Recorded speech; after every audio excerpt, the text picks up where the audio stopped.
You know, the full name of Hong Kong is Hong Kong Special Administrative Region. It's special.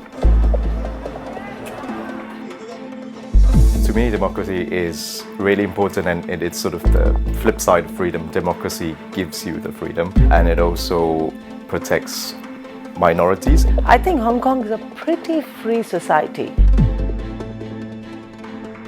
Indeed, the charm of Hong Kong, with its free and open qualities, attracts people from all over the world to work and settle here. I came to Hong Kong in 1991. 4 months now. 13 years now. 3.5 years. 22 years. 12 years. I moved to Hong Kong in end of 1989. 14 years. 4.5 years. 3 years now. From June 2019, a series of demonstrations have taken to the streets of Hong Kong. What do they think of this storm?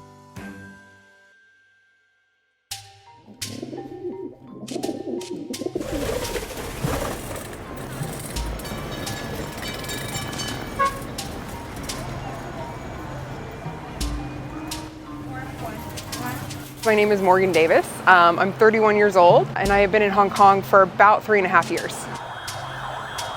I've been tear gassed near my apartment. The second they saw me with my arms full of groceries, accidentally walking into the middle of it, they pulled me to the side, they cleaned up my eyes, they made sure I was okay, shuffled me out of the area. When it comes down to the core of what they're doing, I understand it. I think coming from the US, we're used to having protests. We've seen a lot of those over the past few years. And I think it's wonderful when people are able to voice what they feel and to say to their government, we're not happy and this is how we'd like it for you to respond to it. My name is Milan Ismail. I'm a PhD student at the Chinese University of Hong Kong, currently in my second year.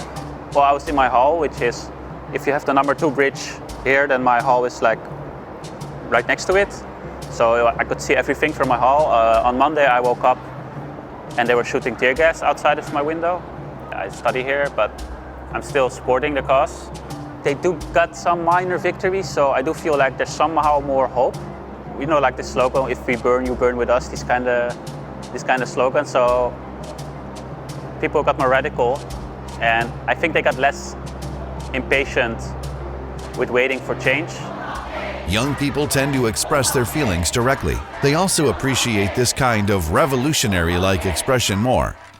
What are the opinions of those elderly who stayed in Hong Kong longer? I came to Hong Kong in 1991. Most people came for a short time and left. That was going to be my plan.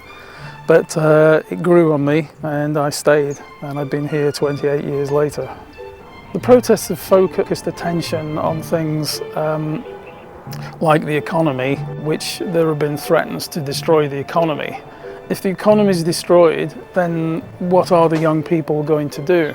The young people are asking for their freedoms, and if they get them, but it involves destroying the economy as well, they're just going to be as worse off as they were anyway. In 1991, Hong Kong was the gateway to the mainland, the gateway to China. The generation at that time, not just the young generation, but perhaps the slightly older, middle-aged, slightly less, they understood China. They really did, and Hong Kong was the gateway. They also understood foreigners. As time has gone by, this is just my impression, but as time has gone by, it seems that the younger generation are out of touch with China, and China is out of touch with the young generation.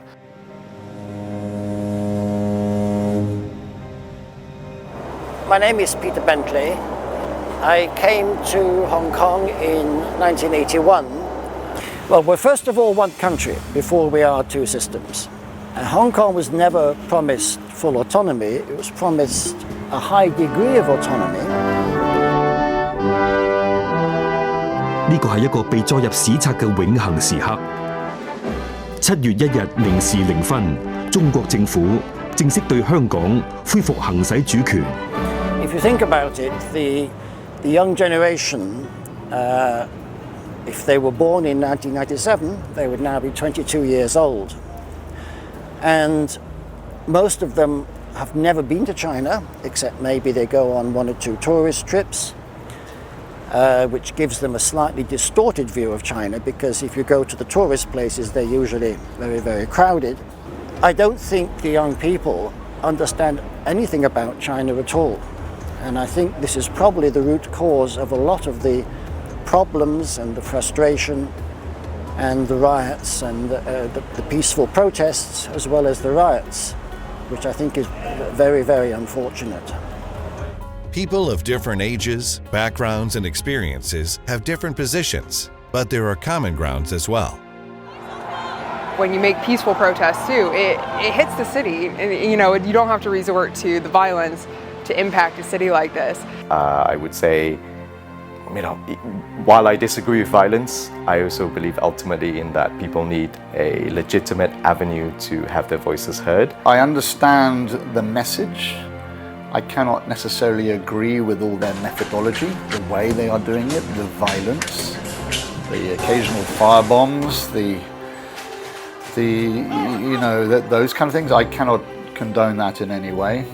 The current status quo needs to change, but change happens in many ways, not just breaking and shouting. In some ways they may have a point, but I think they take it too far.